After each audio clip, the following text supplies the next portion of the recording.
Hi guys, and welcome back to my channel. So for today's video, Sarah and I are doing a retake of this story time that we told last week. We did like the same kind of video where we're in the car well, I'm eating and Sarah's just hanging out. But when I went to import the footage, basically the footage was not there anymore, so we're going to be retelling a story time about a horrible double date that we went on. And while we tell the story, I decided I wanted to get ice cream. I've been craving ice cream for weeks now, months now maybe. And so we went to Cold Stone and I got two things from Cold Stone. So this one, you can't really see because the lid's on, but I'll take it off in a second. But this one is Over the Rain dough, I think. And it basically has frosting in it, sprinkles, and I think that might be it. And then obviously I got my other favorite. I forget the name of this. I think this is something like peanut butter chocolate. Maybe it's like peanut butter cup or something like that. But it basically has fudge, chocolate ice cream, Reese's Pieces or Reese's peanut butter cups in it. And I think real peanut butter too. So, yum. So yeah, Sarah's in the seat next to me. But for anyone who doesn't know, she's dairy. She can't eat dairy and gluten, so she can't eat this.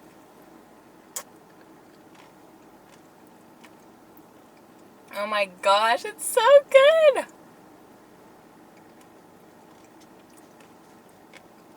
Wow. So, we're gonna start telling our story now that I've tried it.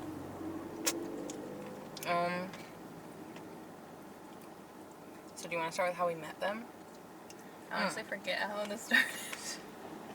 I know, right? Okay, so the way we met these two guys, well, actually, to get to the beginning of the story, we were both freshmen in college when this happened, and that's kind of like relevant to the story because we were talking about it last time we filmed, and we're like, I mean, it's like a learning experience because they were just so lame and like there were so many red flags. So this happened literally the beginning of our freshman year of college. We went to the University of Washington. We had literally just gotten there. It was, I think, September. So we're gonna call the guys, we already named them in our last video, so we're gonna name them Joe and Eric.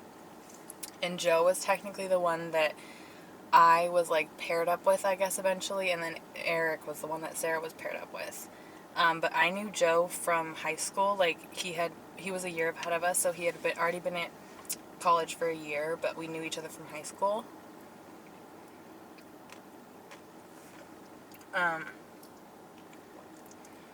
But not like super well. Like we didn't really hang out in the same crowd. But we like knew of each other.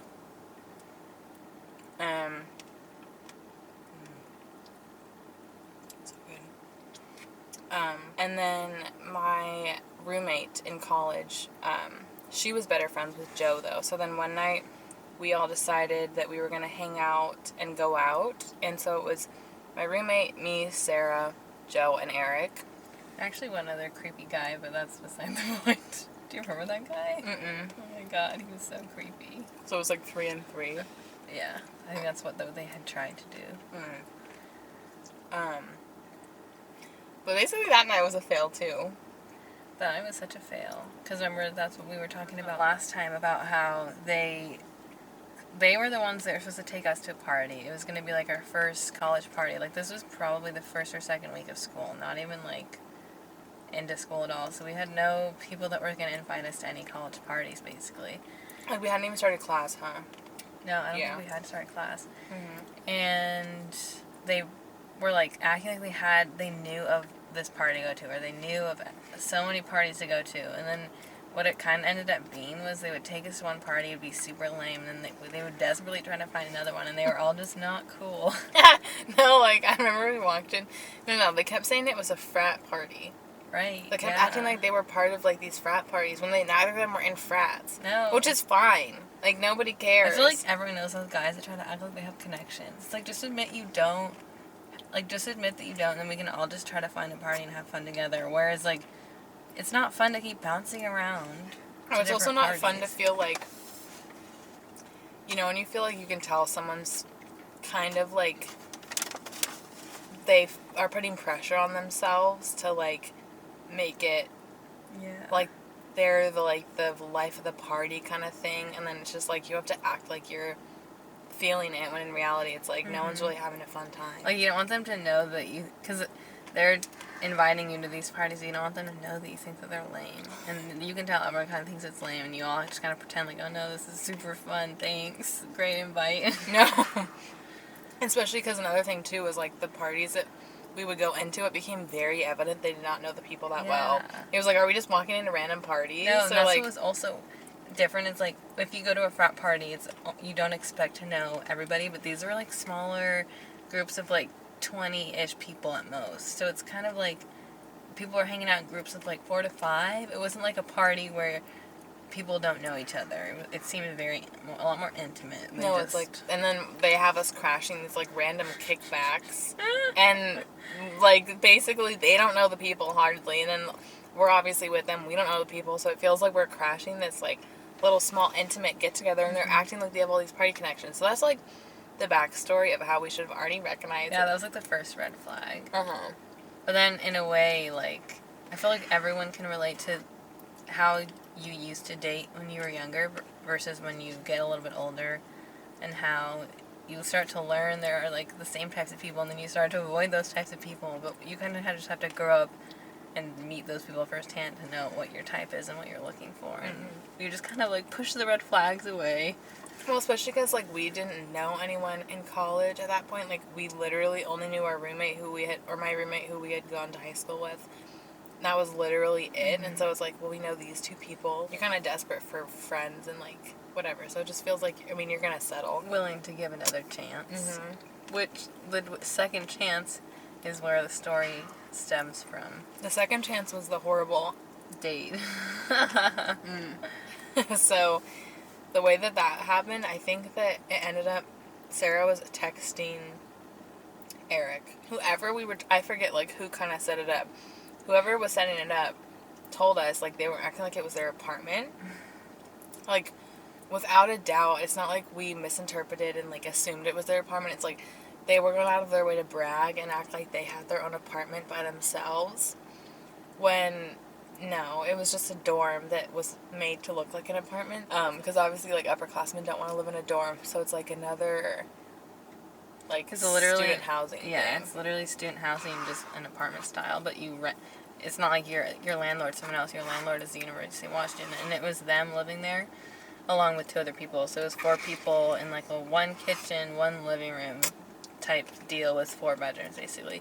And the thing that's so funny about that is they wanted to pretend like it was their apartment, which is fine. If you have your own apartment, that's great. That's super cool. But us being freshmen, we were literally living in Handsy at that point, where we were living amongst, like, 20 other girls. Like, anything would have been more chill to hang out at. No, right. So, like, we were at this dorm called Handsy because we had dropped out of rushing for a sorority. So, basically, we were just in this huge room with bunk beds with, like, 20 other girls. So, yeah, it's like anything. A military type thing. Yeah, like a military type camp type thing. Yeah, so anything would have been more chill. And we're all 20 years old. I'm not expecting you to, like, own your own home or something. Like, why is this even something that you feel like you need to, like, flex about? Yeah. No, that's what's cringy about it, is, like, it's a constant flex for no reason. I never gave you the idea that I felt like you needed to try to impress me. It's like, can we be chill, please? No. Can it be chill? Can't be. Can't be. Because then another fake annoying thing was... I'm all done with this one. Oh my god. Was the whole Netflix deal. For some reason, that gets under my skin to this day. I know.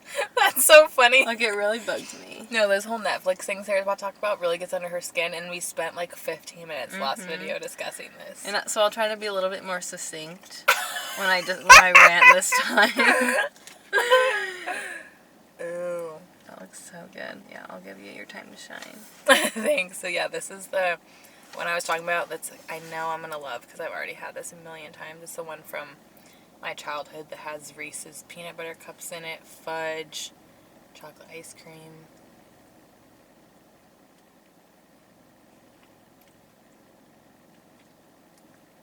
They're both so good in different ways. Like, oh my god, I'll try to find a Reese's piece for you guys and show you. So the whole thing with Netflix, this is when Netflix streaming was just becoming a thing. It was like 2014. And we had obviously just moved into a place where we had no access to TV or anything. And so their whole thing was like, let's hang out on Netflix, and watch Netflix, and this is also obviously a time where Netflix and chill hadn't really become coined as a term. All right, I think the debacle has been averted. I'll just keep eating it quickly. Oh my god, I need to spill some.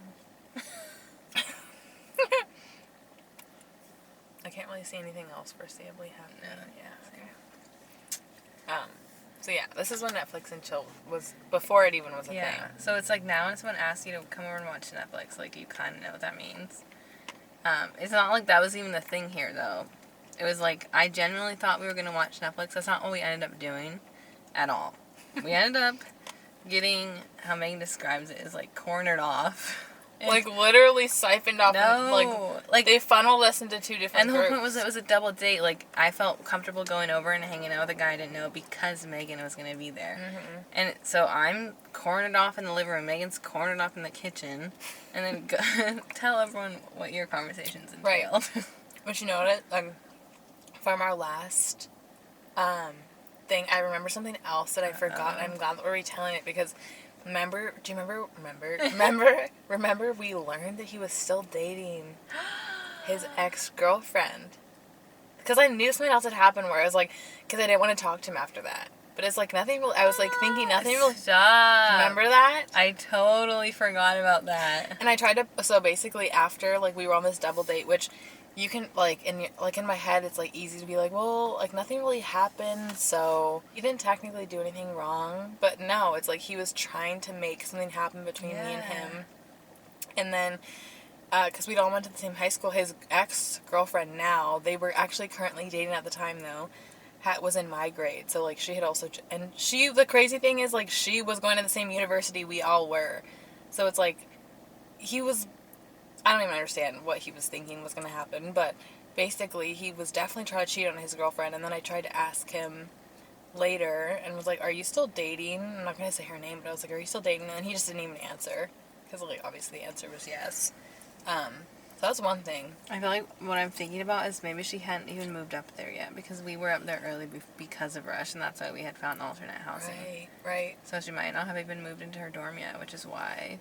It was like so easy for him to go to parties with us without her and also hang out with us without her. Right, that makes sense, yeah, because when you're rushing, you move up to the school like 3 weeks before you start. Way soon. Yeah, okay, because we were there for like, I swear, a week and a half before classes started. Yeah, okay. No. And then I tried to ask him if they were still dating. Basically, like, my story's not even as bad as Sarah's, like, our double date. I mean, granted, it was not fun at all. Basically, he was, like, trying to rant to me about feminism for no reason. I can't remember how this conversation started at all. Like, what? Why would you rant to someone about feminism? And I'm just sitting there like, okay. Like, it's not even like... ranting against it, to be clear. Yeah, ranting against feminism. Like, basically saying he thinks feminists are stupid and that men and women are really equal. And, like, he was saying, like, if you're pretty... you actually get more stuff handed to you in life. It's like, okay, like, why are you saying this to me? Like, what do you mean? You're going to be talking about something else? And also, I'm, like, very quiet and shy. So, like, you can bet your sweet ass I did not start this conversation. Like, he started this conversation and, like, kept it continuing. And I'm just sitting there, like, and basically it was just not fun. That's what's so funny about this story time is it's not like some people have horrible first date stories where it's just absolutely, like... Like, I was super crazy or something. Like the craziest story. Mm-hmm. And that's what's so funny about this is it's an awful date just because it's so cringy and it's just like it's not like so try-hardy and just not, I'm not interested. So for me, a couple of things, I truly wish I had audio recording of this because I'm sure I'm forgetting a million things, but some things just stick with you. And I remember one story he tried to tell me. Which, why was this getting brought up? Megan and I made the joke last time that they, like, had, like, a meeting in their room before. They're like, okay, like, what stories, like, what can we talk about to really impress these girls? Like, and they were, like, writing out ideas. No, it's, like, one, rant against feminism. Because, like, the things that were brought up, I don't know how they're brought up. It's, like, they thought, like, oh, I gotta figure out a way to bring this up. Because he was telling me the story about this man that he had read about. I love this story, dude. He read about this man who had saved a penny every day until he died, and because of that was a millionaire. And then in my mind at the time, I was trying to do the math. Which Sarah's bad at math. Horrible at math. So but I was, even me, I was like, yeah, that ain't it. That's like how, no, yeah, that's how you know. You're like, that's not right. I was like, hold up. That was like $300. It was like so disgustingly low. Shall I do the mathematics again? Okay, calculator. So 365 pennies times how many years do you think that man was saving? 70? Yeah. That's... And then divide by 100. So that's $255. That also somehow equates to $1 million. Or it wasn't even specifically a million. Like, he was a millionaire from doing it. Like, it was very vague. So, again, why are we bragging about a man that you don't know, that you read about, that somehow saved a penny a day? Like, what's the angle here? You're trying to tell me you're fiscally responsible? No, also, like, there was just so many flaws in this story in general because, like I pointed out, we've talked about this so many times, and every time I talk about, I point out the fact that you can't just, like, make a penny appear. No. Like, how is he saving a penny every day? Like, this really doesn't make any sense. This man's house is full of pennies. Megan, now that I'm thinking about it, maybe they were like, okay, what do girls like in men? And then they were like, they like men that are, like, opinionated. So I'm gonna take the craziest point and rant against feminism. Okay, what else do they like? They like fiscally responsible men. So I'm gonna tell her this crazy story about a man that saved a penny a day. So she knows that I really value my penny pinching skills. And then cringy moment part 2. Granted, you guys, this all happened within a span of 45 minutes. Like, pretty sure we bounced in under an hour. We were not there long. We were at their apartment for, like, yeah, maybe an hour. So, because of, I don't even know why I was doing this. Probably because I was anxious and wanted to die. I was twirling. My hair was a lot longer then. I was twirling my hair in my, like, with my fingers or whatever. And then he, like, paused, probably another cringy story, and was like, you want to know what I read? Like, again, he's reading all these things. He read that if you play with your hair, you're flirting with a guy. Like, he's like, so basically it means you're flirting with me.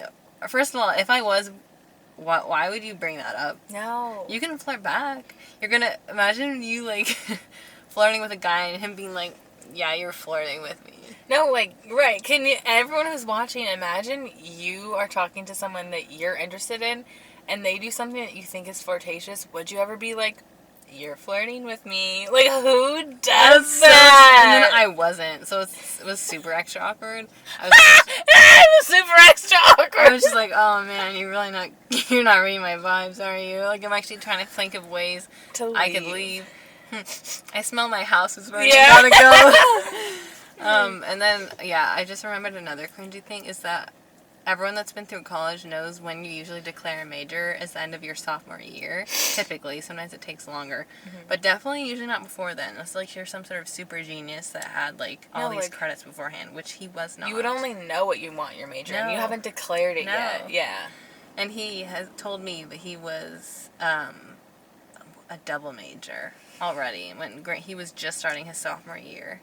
No, didn't he tell you he was majoring in, not double, yeah, he had like 3 majors, not just 2, no, he had 3 the reason why I just said double is because I was like, it was triple, but then in my mind, I was like, that's too crazy, but that's truly what it was.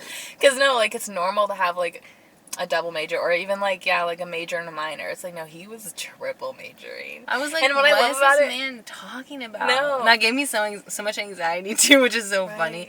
I was like, oh my god, kids of UW really be going ham. The other funny thing about triple majoring, too, is, like, okay, it takes credits to get a major. So basically you're just saying, yeah, I'm staying in school for a longer time.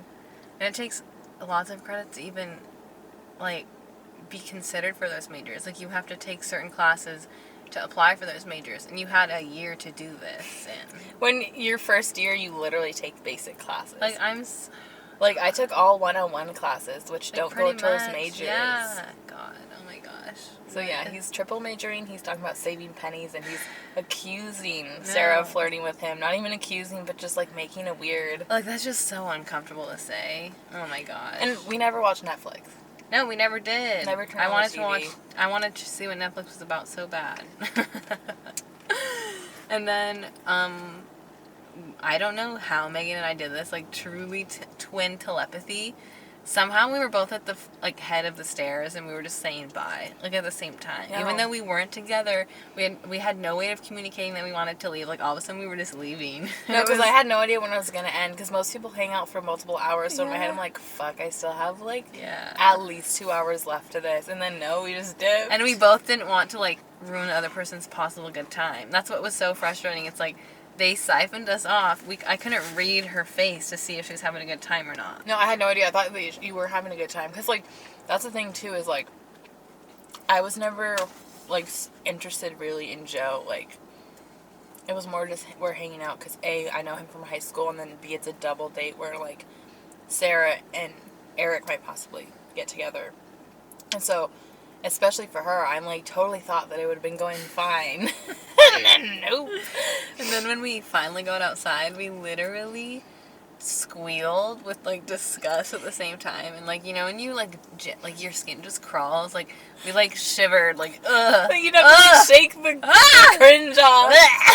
That's exactly what I was like, ew, give me hundreds of miles away from here. Like, one thing that's kind of different, I guess, about me and Sarah is I feel like for some reason we do get cringed out really hard. So, like, I don't know if anyone else would have hung out with them and been as cringed out, but I just felt like you guys were trying so hard. It was just so inauthentic. Mm-hmm. Oh, my God. And then I guess the story culminates on Halloween. No, yeah. Right? Which is, it's just funny. Like, it's just ironic. So we think we're done with them. Like, and we left. And then not only is just, like, Eric keep texting Sarah, but then she also randomly sees him all over campus. Like, all over. Like, she would always see him at her dorm. Like, remember she texted me and say that she saw him. And then on Halloween, like a month later, she runs into him again, which I'll let you explain. Yeah, like, basically, somehow we were out on Halloween and I got separated from the group.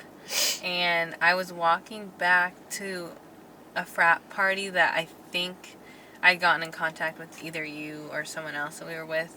And that's where you guys were. So I was trying to find my way there. And all of a sudden I hear, like, my name be called. And I looked up. First of all, I'm, like, actually pretty drunk. This is, like, the last time. First and last time I ever got super wasted. The most confusing thing to me about this is everyone's drinking. The streets are packed from Halloween. Like, it's Halloween. So it's, like, I've never seen more people out to party in my life. And then you're in a costume, so it's like, how the fuck did he notice you? Like, it's the weirdest thing. I have zero clue. So, yeah, anyway, sorry. And so, then he's like, so, I'm alone, you know? I'm, like, alone. I don't have anyone that I can say. I'm alone, that's so sad. Like, there's just, like, nothing I can do. Like, I finally, like, I'm at the lowest point in my life now. And I pretty much was just like, oh yeah, I'm looking for, like, my sister, blah, blah. And then he was just, like, walking alongside me. It's kind of funny how this connects to your roommate story time, because this is the same night that I met the girl that invited us to live at the house.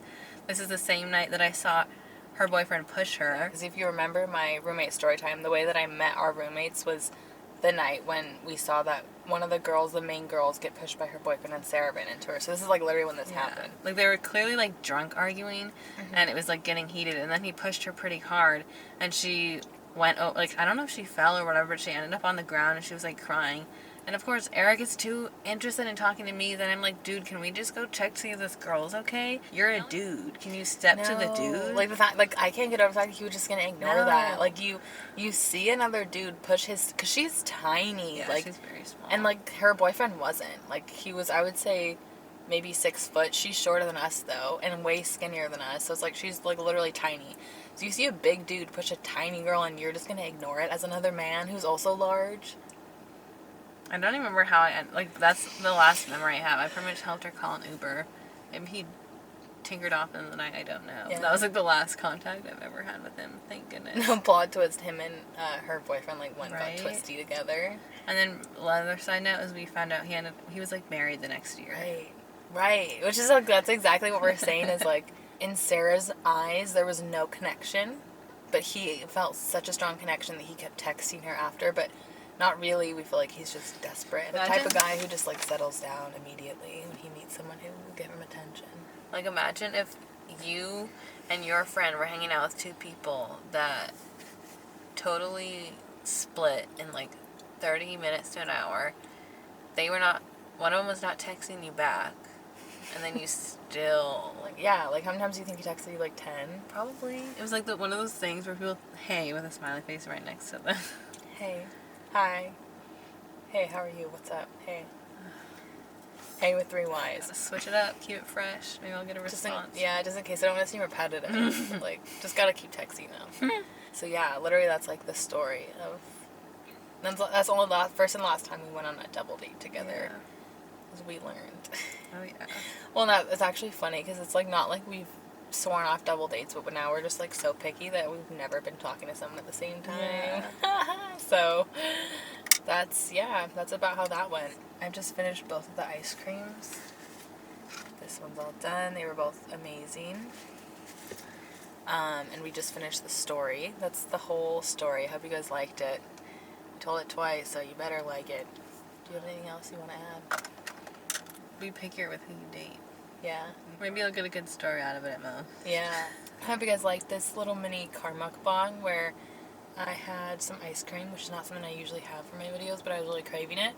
And I also hope you liked me telling the story with Sarah in the passenger seat. And yeah, thank you so much for watching, and I will see you in my next video. Bye. Bye.